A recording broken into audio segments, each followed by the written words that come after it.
Melissa wasn't expecting much when John asked her out, but when he said he had something unique and exciting planned for their first date, she was intrigued.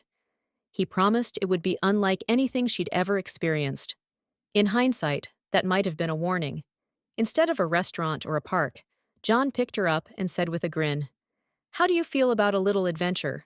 Before Melissa could ask for more details, they pulled up in front of an old, run-down building with a faded city infrastructure sign. She blinked in confusion as John hopped out of the car, enthusiastically saying, "Come on, the entrance is this way." The entrance? To what, exactly? John led her to what could only be described as a large metal grate.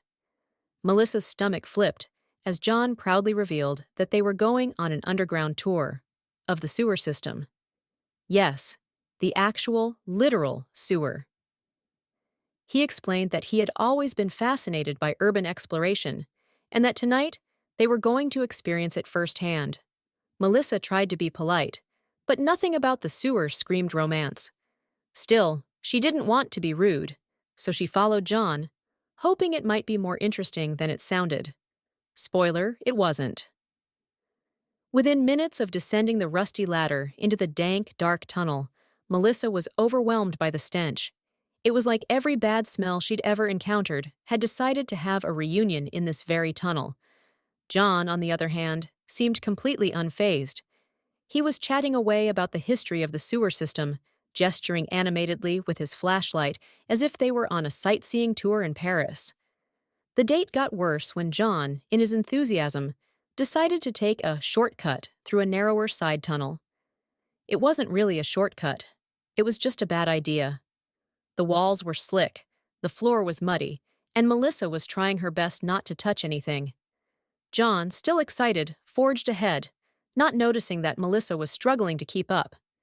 And then it happened. Melissa slipped.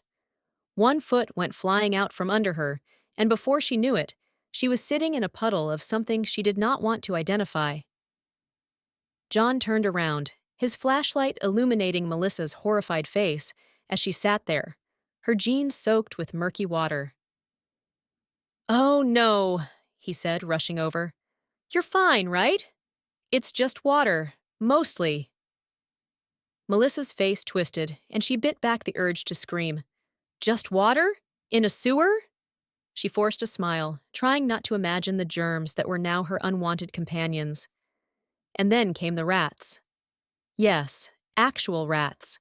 A pair of them scurried across the tunnel in front of them, and Melissa had finally had enough. She let out a shriek that echoed through the tunnels, her nerves completely frayed. John, oblivious as ever, said, "Oh, don't worry, they're harmless." He even crouched down, trying to get a closer look at the rats, as if this were the highlight of the date. Melissa was done. Completely and utterly done. She told John she needed to leave, now. John looked disappointed, but led her back to the ladder. Climbing up, Melissa could feel her heart pounding, her only goal being to reach fresh air as soon as possible. When they finally emerged back onto the street, Melissa took the deepest breath she had ever taken, savoring the relatively clean air of the city. John, still trying to salvage the situation, asked, "So, want to grab some ice cream?" "There's this great little place nearby." Melissa stared at him, incredulous. She was covered in sewer water, her shoes were ruined, and she probably smelled like a walking health hazard. "Ice cream? Seriously?" Melissa politely declined, saying she needed to get home and sanitize everything. John looked a bit confused, but accepted her answer. He gave her an awkward side hug before she quickly made her way to a taxi, not even bothering to look back.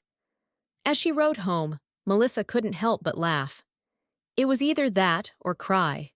Who takes someone to a sewer on a first date? She wasn't sure if John was just completely clueless or if he genuinely thought this would be fun. Either way, Melissa knew one thing for sure. There would definitely not be a second date.